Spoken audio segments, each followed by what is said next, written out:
I think a lot of people here are drawn to the natural beauty of Prince-Édouard County. We're an island, we're surrounded by water, and there's so much spirit and creativity and so much community. It sounds like such a broad term, but it's really true. The support of a community can change your entire direction, even if it feels like at times your challenges will completely define your future. Everything happens for a reason, and when you feel believed in and believe in yourself, your future really opens up.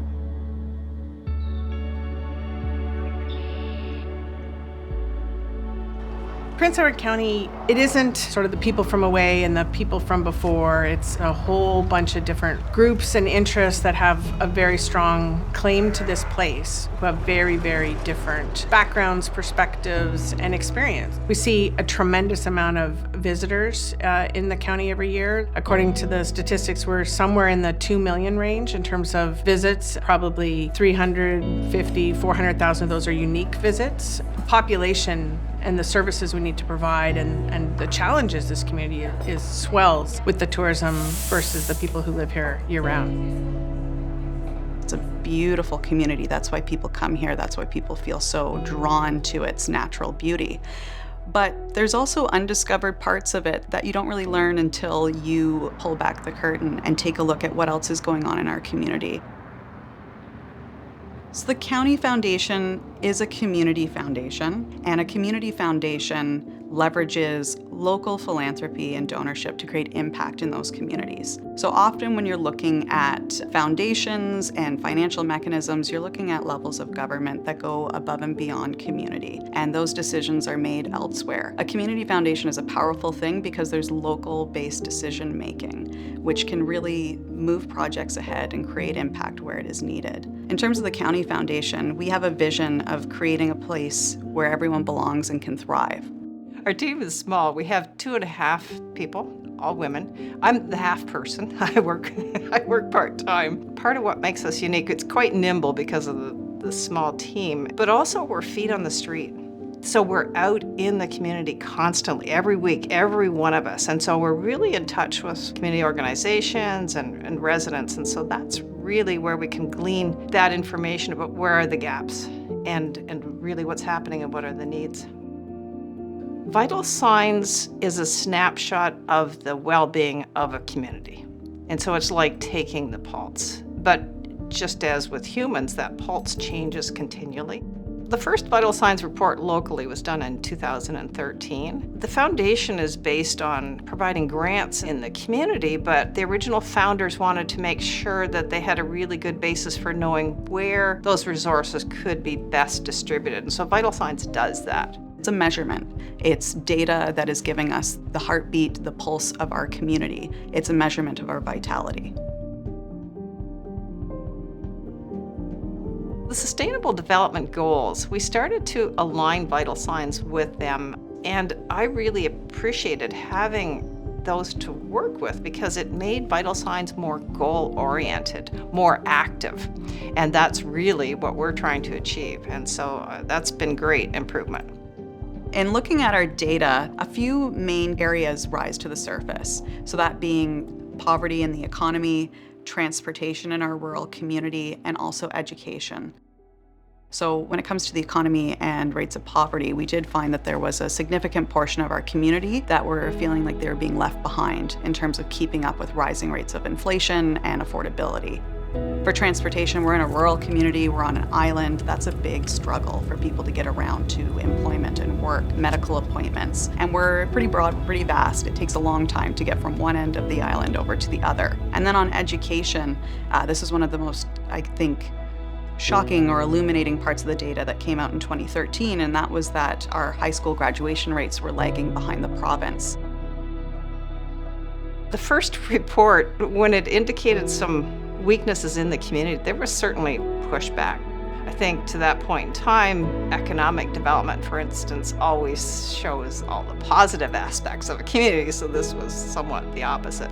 And I like to think sometimes, you should be upset about some of this data that comes out. There's a reason why it hits you right here, and then we have to figure out what to do about it. So in using those numbers and in our collaborative work, the relationship with the municipality really came to the forefront. They're in a very powerful position in terms of working with individuals and residents in our community.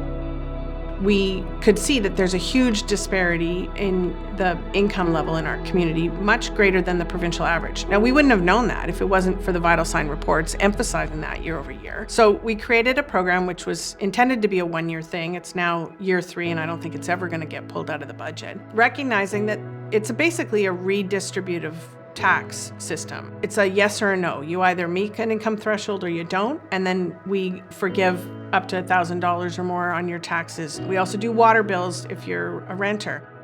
It's a small thing, but it can make a huge difference to somebody in a really low income situation. But I think it's really groundbreaking that it was so simple. When you actually have the data, you realize, well, it's not that far to reach. Like, we could actually fix this problem.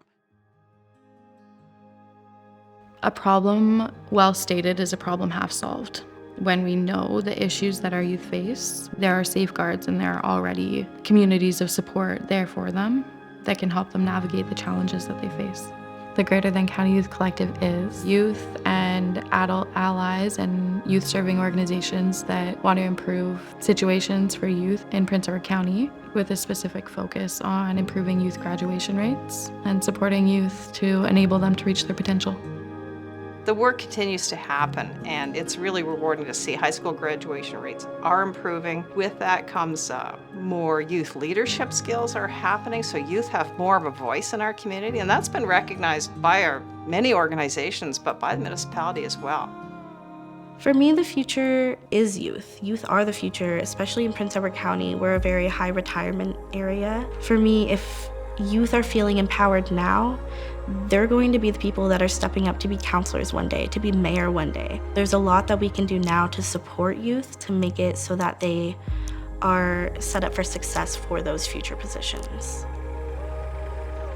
Another point in our data that we've been seeing over the past couple of years is that farmland locally is disappearing. Over the past decade, over 8% of our farmland has disappeared in terms of other uses. It's a scary thing because that's your food source. And we know that if these rates continue, we're gonna lose all farmland within the next 100 years. So this is something that concerned us at the County Foundation, and we've been collaborating with the Ontario Farmland Trust to inform the community, particularly farmers, of ways they can protect farmland to make sure that it's being used for production of food and the continued purpose of farming.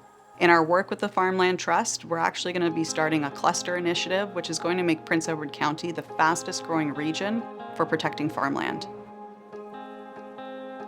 This community is going through a lot of change. There is a lot of incoming growth coming. There's a lot of big infrastructure, financial decisions that have to be made in the next little while, aging infrastructure.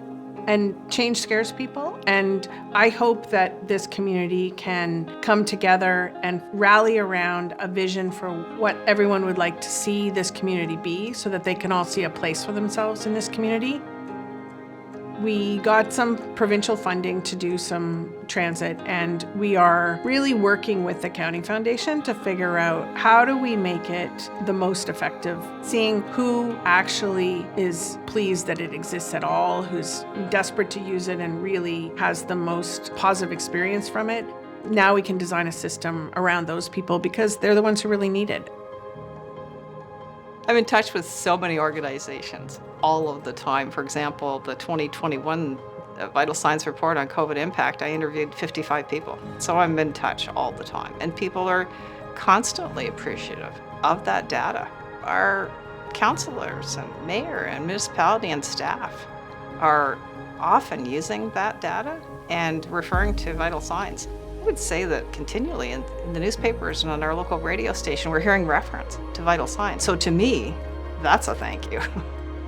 Prince-Édouard County is a rural place that has, in a lot of ways, urban challenges. And I think it is really at the front edge of an experience that's happening across Ontario, across Canada, in these fast-growing urban places. And to be a part of helping navigate that transition without losing that sense of small town and this amazing agricultural and environmental richness that exists here It is a real interesting example to be part of, but also a really special place that there's a lot riding on getting it right.